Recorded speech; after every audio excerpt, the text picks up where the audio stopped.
Hello class, let's start our lecture 36, Classifiers. I'm your instructor, Ms. Laura Low.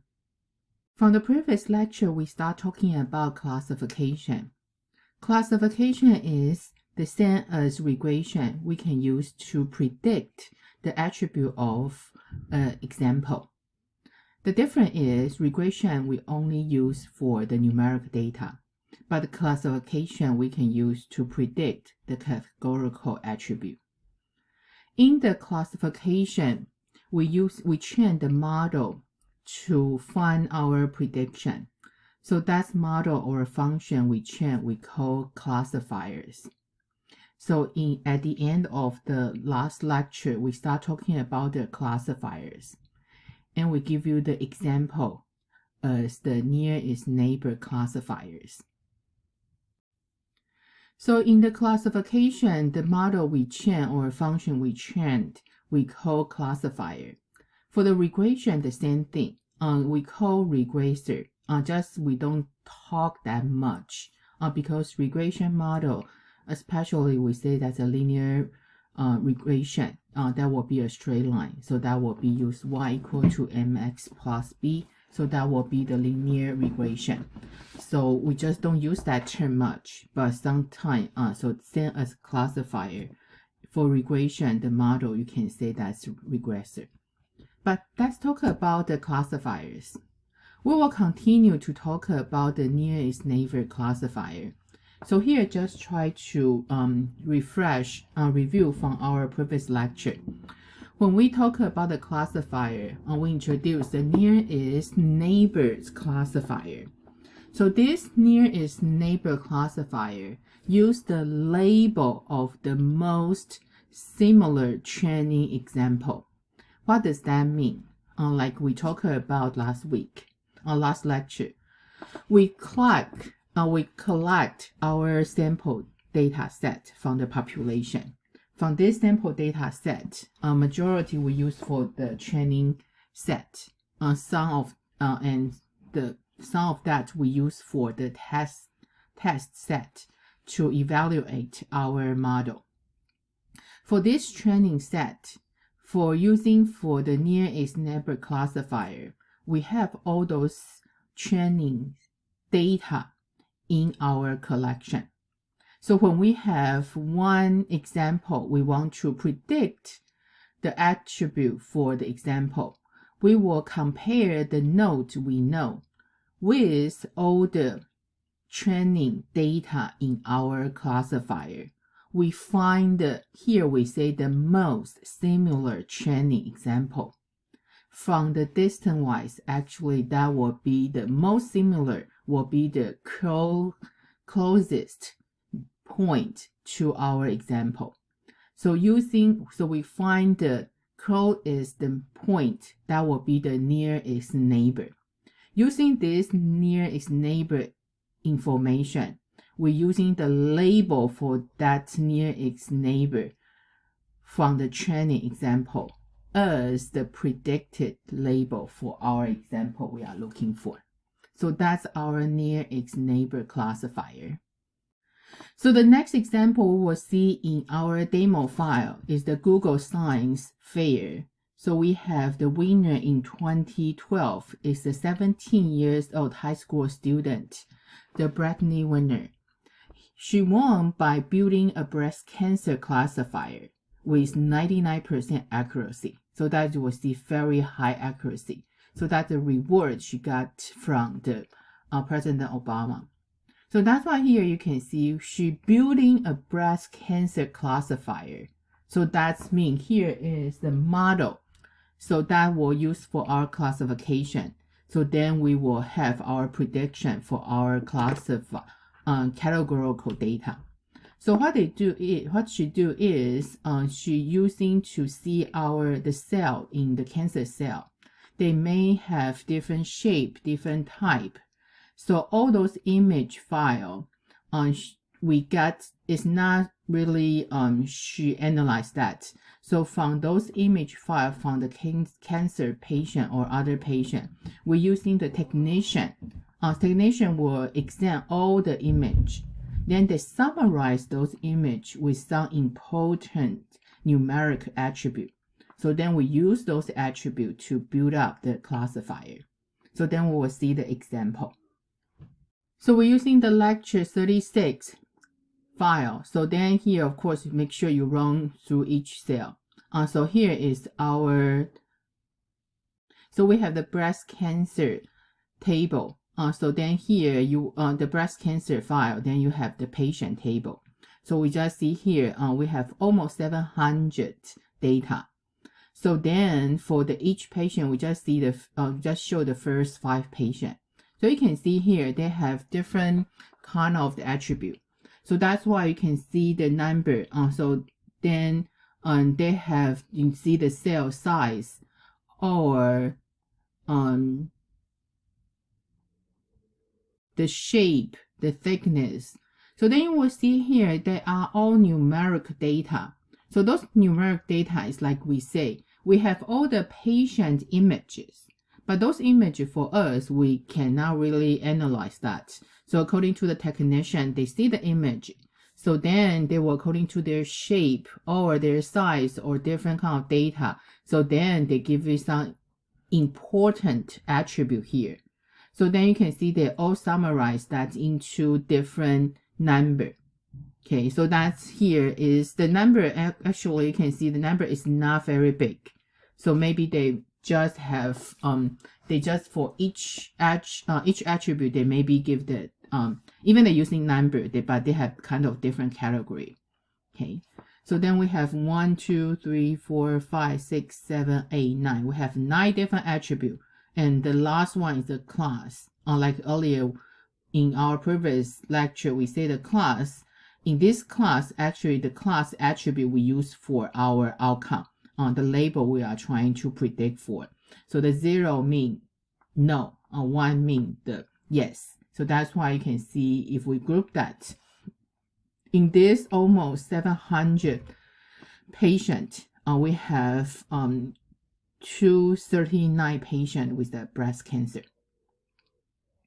So how to see those attributes? Of course, let's do some scatter plot. So the first thing, the first scatter plot, that's using the chromatin and the cell size. So then we have our scatter plot. So what did you see here? Yeah, pause the video. So think about how you see from this scatter plot. Yeah, of course, we still have the yellow mean that's a class 1. So then we dark blue is the class 0. So you can see here, right? So actually, like earlier we said, we have about 700 data, but we don't think that's the 700 points, right? So why that happen? Yeah, so like earlier we said, because the data actually, those numeric number is very small. So kind of they just give me maybe 1 to 10 to give the to kind of categorize the result. So that's why here since they have repeated number. So that's why the point actually here, because we only just try to make the scatter plot. Then you can see here is the yellow is the class 1. But some of the dots, they are not either, they are not yellow, they are not dark blue. So that means actually like this point, they kind of combine, have multiple points in there. Okay, so they have, and also those multiple points, they can be class 0, they have class 1. Okay, so that's why here in the scatter plot here, if we're only using the 1 dot, we cannot see those repeated points. So that's why here we have another diagram we want to show you. We call that the jitter scatter plot. So we are not only just using the 1 point to represent, instead that location we're just using the multiple dot to represent. So that's why you can see here you have 2 dark blue. So then here we have even much more. And also here you can see they have most like the class 1, but then have maybe couple class 0. Okay, so just from our previous lecture we talked about, according to this scatter plot, we only use 2 attributes to try to find their relationship. But definitely you see they overlap pretty much, right? Okay, so that's why if only just using these 2 attributes, it's not a good idea. Okay, so here actually we show you before in the last lecture. So maybe 2 attributes not enough. So then we need to use maybe 3. But for the human, we are in only 3-dimension world. Can we have 4 dimension, 5 dimension? Or here we have 9 different attributes. Can we include all of them for our classifier model? If we can, that will be good, right? So since here we have all different factors, that's those attribute the technician think that's important for our patient.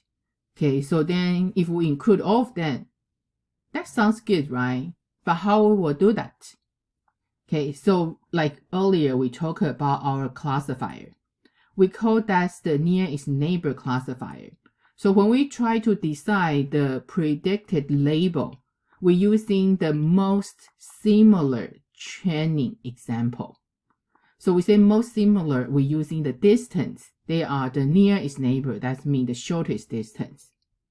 So on the other hand here, if we try to include all the attribute here, actually we try to find what? Of course, they have 9 different attributes. We don't know how the 9-dimensional world look like. But one thing is, that's back to talking about the shortest distance. Okay, so here, that's remind you about the distance formula in math. So you all remember the Pythagorean theorem, right?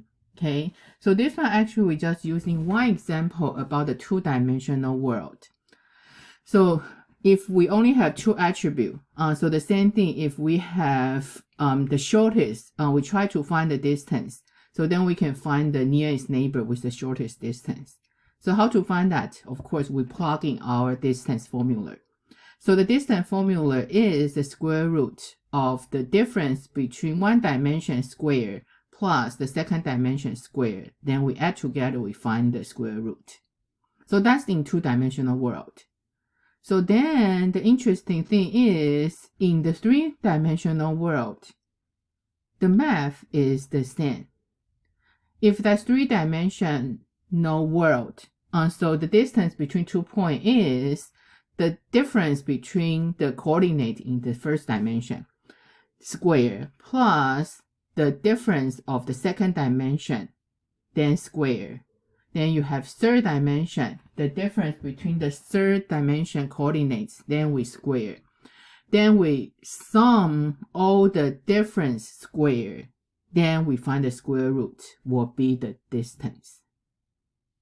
So this actually is applied to 4-dimension, 5-dimensional world, 6-dimensional world. So on the other hand, we back to our example, right? So if we really want to, of course, we cannot put in the scatter plot. Yeah, we really cannot, even we can draw that human, we cannot see that. But we do know if we have the 9 different attributes, then we want to find the distance between 2 points.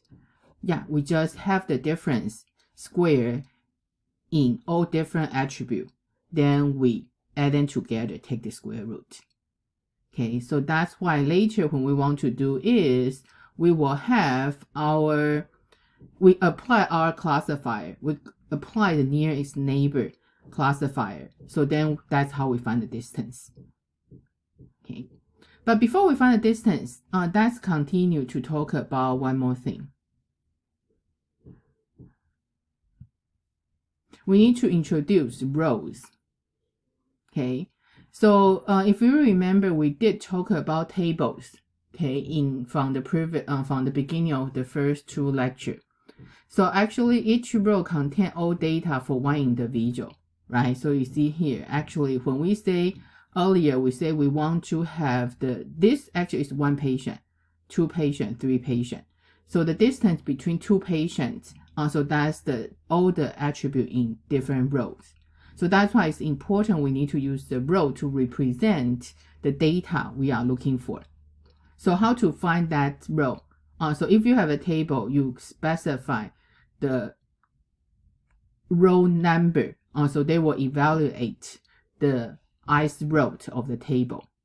And also each one t dot row, then specify the index. So that will be the complete row. So then you can specify which attribute, which column you are looking for. So that will be, so if here we have t dot row I dot item j, so that will be the value of the column j in row I.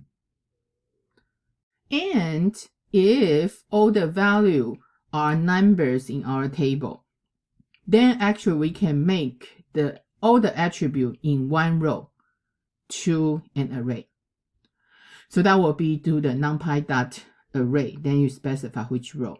So then they will evaluate all the number in the row like an array.